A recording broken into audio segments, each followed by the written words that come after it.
بسم الله الرحمن الرحيم الحمد لله نحمده ونستعينه ونستغفره ونؤمن به ونتوكل عليه ونعوذ بالله من شرور أنفسنا ومن سيئات أعمالنا من يهده الله فلا مضل له ومن يضلله فلا هادي له ونشهد أن لا إله إلا الله وحده لا شريك له ونشهد أن سيدنا ونبينا وشفيعنا وحبيبنا ومولانا محمدا عبده ورسوله أما بعد قال الله تبارك وتعالى ويل لكل همزة لمزة الذي جمع مالا وعدده يحسب أن ماله أخلده كلا لينبذن في الحطمة وما أدراك ما الحطمة نار الله الموقدة التي تطلع على الأفئدة إنها عليهم مؤصدة في عمد ممددة وقال النبي صلى الله عليه وسلم ما نقصت صدقة من مال أو كما قال رسول الله صلى الله عليه وسلم آمنت بالله صدق الله مولانا العظيم وصدق رسوله النبي الكريم ونحن على ذلك لمن الشاهدين والشاكرين والذاكرين والحمد لله رب العالمين. واجب الاحترام بزرگان دین، گزشتہ جمعہ میں زکوٰۃ کی اہمیت کے متعلق چند باتیں آپ کے سامنے آئی تھی کہ زکوٰۃ نکالنے والوں کے لیے بے شمار فضائل بھی روایات میں آئے ہیں، اور جو لوگ اپنے مالوں کی زکوٰۃ نہیں نکالتے ان کے بارے میں سخت وعیدیں قرآن و سنت میں کھول کھول کر کے بیان فرمائی گئی ہیں. جو آیتیں آپ کے سامنے ابھی تلاوت کی گئی اس میں بھی اسی کا تذکرہ ہے کہ ہلاکتی ہیں ایسے شخص کے لیے جو عیب نکالنے والا اور طعنے دینے والا ہے، پیٹھ پیچھے لوگوں کے عیب بیان کرتا ہے. ویل لکل ہمزہ الذی جمع مالا وعددہ، جو مال کو جمع بھی کرتا ہے اور گن گن کر کے رکھتا ہے. یحسب ان مالہ اخلدہ، وہ یہ گمان کرتا ہے کہ اس کا مال اس کے پاس ہمیشہ رہے گا. کلا، ہرگز ایسی بات نہیں ہے. لَيُنبَذَنَّ فِي الْحُطَمَةِ، بلکہ اگر اس نے اپنے مال میں جو واجبات ہیں، جو دوسروں کے حقوق ہیں، اگر ان کو ادا نہیں کیا تو اللہ رب العزت اس کو ایک بھیانک آگ میں داخل کرنے والے ہیں. وَمَا أَدْرَاكَ مَا الْحُطَمَةِ، معلوم ہے کہ وہ آگ کیسی بھیانک آگ ہے. نار اللہ، وہ اللہ کی سلگائی ہوئی آگ ہے، کسی انسان کی سلگائی ہوئی آگ نہیں ہے کہ مٹی سے اس کو بجھا دیا جائے یا پانی ڈال کر کے اس کو ختم کر دیا جائے یا فائر بریگیڈ والے اس کو بجھا دے. نار اللہ الموقدہ، اللہ کی سلگائی ہوئی آگ ہے. التی تطلع علی الافئدہ، دنیا کی آگ کا معاملہ ایسا ہے کہ انسان کے جسم پر لگ جاتی ہے تو جب سارا جسم جل جاتا ہے تو انسان ختم ہو جاتا ہے. یہ آگ تو جہنم کی آگ ہے جو اللہ کی سلگائی ہوئی آگ ہے. یہ جگر تک، قلب و جگر تک پہنچ جائے گی مگر انسان ختم نہیں ہوگا بلکہ ہمیشہ ہمیشہ اس کو جلاتی رہے گی.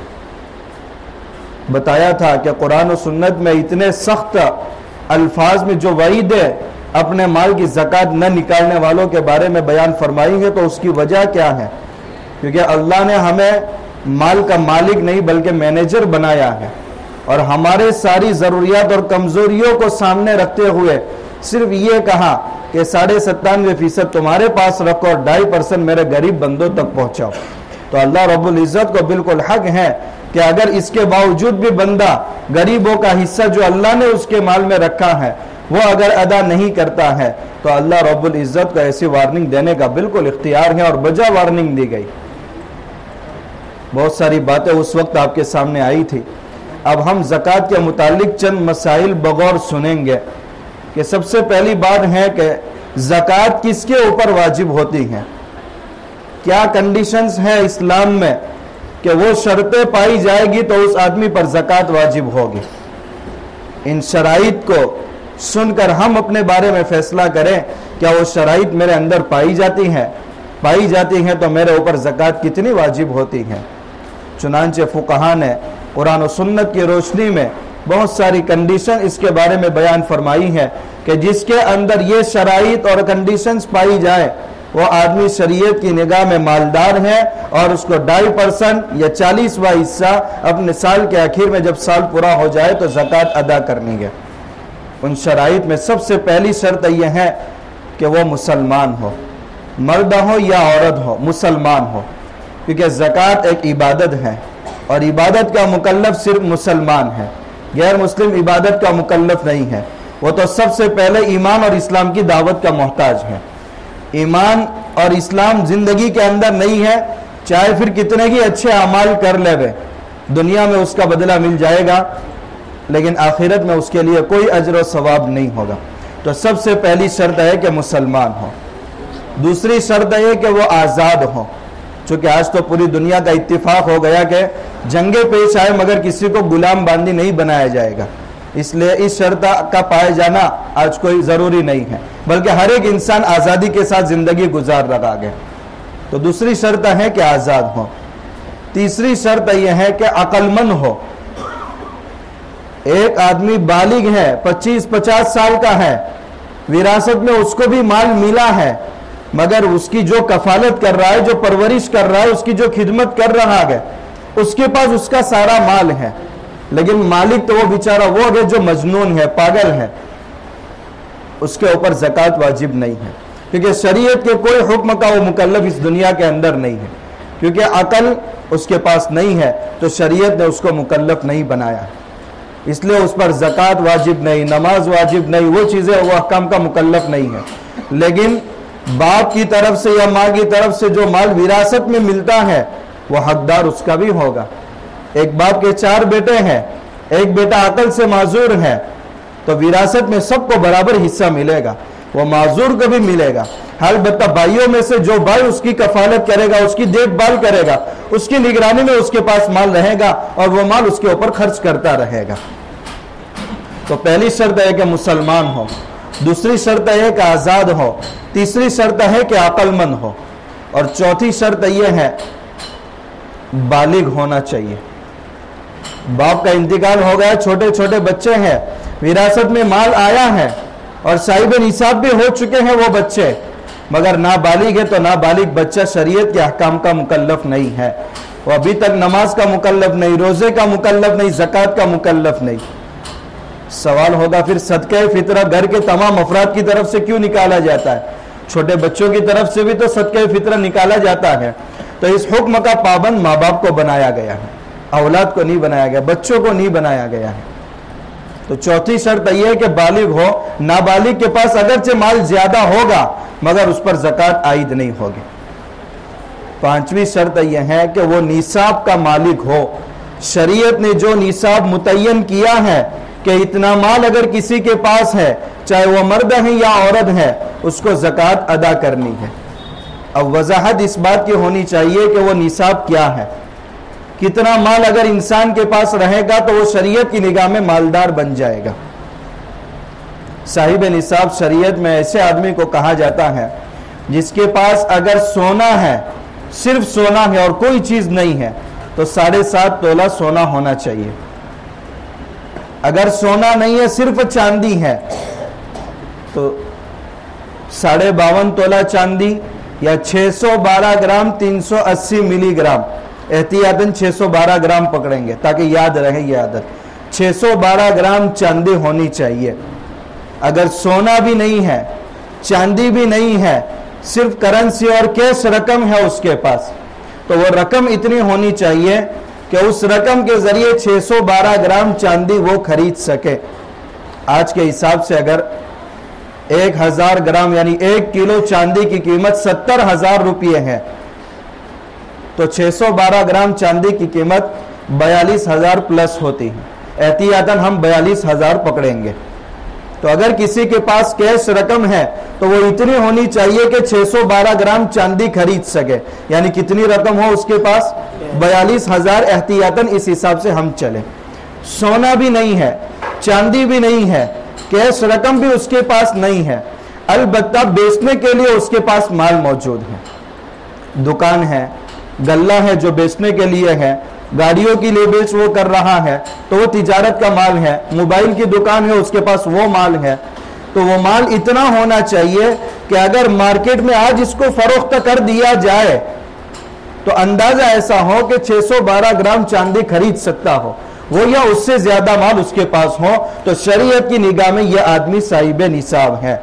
تو سونا ہو تو 7.5 تولہ سونا، صرف چاندی ہو تو 612 گرام چاندی، کیش رقم ہو تو اتنی رقم ہو کہ 612 گرام چاندی خرید سکے. اور اگر صرف تجارت کا مال ہے تو وہ مال اتنا ہو کہ اس کو بیچنے کے بعد اتنی رقم ملے کہ 612 گرام چاندی خرید سکے. یعنی 42,000 کے قریب اس کو پیسہ مل جاتا ہو. لیکن ایسا ہوتا نہیں ہے کہ صرف سونا ہو یا صرف چاندی ہو یا صرف کیش رقم ہو یا صرف تجارت کا مال ہو، بلکہ کبھی 2 چیزیں جمع ہو جاتی ہے، کبھی 3 چیزیں جمع ہو جاتی ہیں. جب ان میں سے 2 چیزیں بھی جمع ہو جائے یا 3 چیزیں بھی جمع ہو جائے تو پھر ان دونوں کو ملا کر کے دیکھیں گے. یہ میں نے جو 4 چیزیں پہلے بتائی ان میں سے کوئی ایک چیز ہے تو اتنی ہونی چاہیے، لیکن ان میں سے تھوڑی چیزیں ہیں، 2 ہیں یا 3 ہیں، تو پھر ان سب کو ملائیں گے. ایک آدمی کے پاس 2 تولہ سونا ہے اور 5,000 روپیے ہیں. اب 1 تولہ سونے کی قیمت 50,000 روپیے ہے، 2 تولے سونے کی قیمت لاکھ روپیے ہوئی اور کیش رقم اس کے پاس 5,000 روپیے ہیں. یہ آدمی بھی شریعت کی نگاہ میں صاحب نصاب بن گیا، کیونکہ 2 چیزوں کو ملائیں گے تو اتنی رقم بن جاتی ہے کہ 612 گرام چاندی خرید سکتے ہیں. 42,000 سے تو یہ تو اوپر پیسہ ہوا، لہذا 1,05,000 کا 40واں حصہ اس کو نکالنا ہے. 40واں حصہ بولو یا 2.5% بولو، دونوں ایک ہی ہوتا ہے.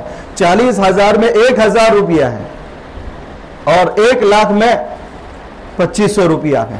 تو 100 کے حساب سے دیکھیں گے تو 2.5% بنتا ہے اور 40 کا حساب لگائیں گے تو 40واں حصہ ہے. یہ اس طرح کان پکڑو کہ اس طرح کان پکڑو برابر ہی ہوتا ہے. خیر، تو 2 چیزیں ہیں تو پھر دونوں چیزوں کو ملائیں گے. 3 چیزیں گے تو تینوں چیزوں کو ملائیں گے. ایک آدمی کے پاس کیش رقم ہے صرف 20,000 روپیے، لیکن تجارت کا مال ہے. اب اس تجارت کو مال کو اگر مارکیٹ میں فروخت کر دیا جاتا ہے تو اس کی انکم ہی 50,000 روپے بن جاتی ہے. جب 50,000 روپے بن جاتی ہے تو 20,000 کو اس کے ساتھ ملائیں گے، 70,000 روپے ہو جاتے ہیں. 70,000 روپے میں 612 گرام چاندی آسانی سے خرید سکتے ہیں. لہذا یہ آدمی بھی شریعت کی نگاہ میں صاحب نصاب ہے اور اس پر بھی زکوٰۃ واجب ہے 2.5% کے حساب سے. تو پہلی شرط میں نے بتائی تھی کہ مسلمان ہو، دوسری شرط یہ کہ آزاد ہو، تیسری شرط یہ کہ عقل مند ہو، چوتھی شرط یہ ہے کہ بالغ ہو اور 5ویں شرط یہ ہے کہ صاحب نصاب ہو. صاحب نصاب میں نے 4 چیزیں بتائی ہیں، سونا ہو، چاندی ہو، کیش رقم ہو کہ تجارت کا مال ہو. اب تھوڑی سونے کے بارے میں تفصیل سمجھیں گے. عام طور پر یہ غلط فہمی پائی جاتی ہے کہ سونا اگر استعمال میں آ رہا ہے تو اس کی زکوٰۃ نہیں نکالنا. ایکسٹرا اگر گھر میں رکھا ہوا ہے، شوکیس میں رکھا ہوا ہے یا بسکٹ کی شکل میں ہے، صرف اسی کی زکوٰۃ نکالنا. نہیں، یہ غلط فہمی ہے. چاہے عورت کے استعمال میں سونا ہے، گزشتہ سال زکوٰۃ نکالی تھی، اس سال دوبارہ اس کی زکوٰۃ نکالنی ہوگی. مرد پر الگ سے زکوٰۃ ہے، عورت پر الگ سے زکوٰۃ ہے، دونوں شریعت کی نگاہ میں مکلف ہیں. لہذا اگر دونوں کی ملا کر زکوٰۃ نکال رہے ہیں تو یہ درست نہیں ہے. شوہر کو اپنے مال کی زکوٰۃ الگ نکالنی ہے، عورت کو اپنے مال کی زکوٰۃ الگ نکالنی ہے. عورت کے پاس کیش رقم نہیں ہوتی تو شوہر اس کی طرف سے ادا کرے گا اس کو بتا کر کے، کیونکہ بسا اوقات ایسا ہوتا ہے کہ اس کے پاس مال تھوڑا ہے اور عورت کے پاس تھوڑا ہے، دونوں کو ملائیں گے تو زکوٰۃ واجب ہو جاتی ہے، اور اگر دونوں کو الگ الگ رکھیں گے تو زکوٰۃ واجب نہیں ہوتی. شوہر کے پاس 30,000 روپیے ہے اور باقی کوئی چیز نہیں ہے، بتائیے اس پہ زکوٰۃ ہے؟ صرف 30,000 روپیے ہیں، اس کے اوپر زکوٰۃ نہیں ہے، کیونکہ 30,000 کا 612 گرام چاندی خریدنا ممکن نہیں ہے. عورت کے پاس 2 تولہ سونا ہے اور کوئی چیز نہیں ہے، کیا اس کے اوپر زکوٰۃ آئے گی؟ کیونکہ سونا اگر اکیلا ہے تو کتنا ہونا چاہیے؟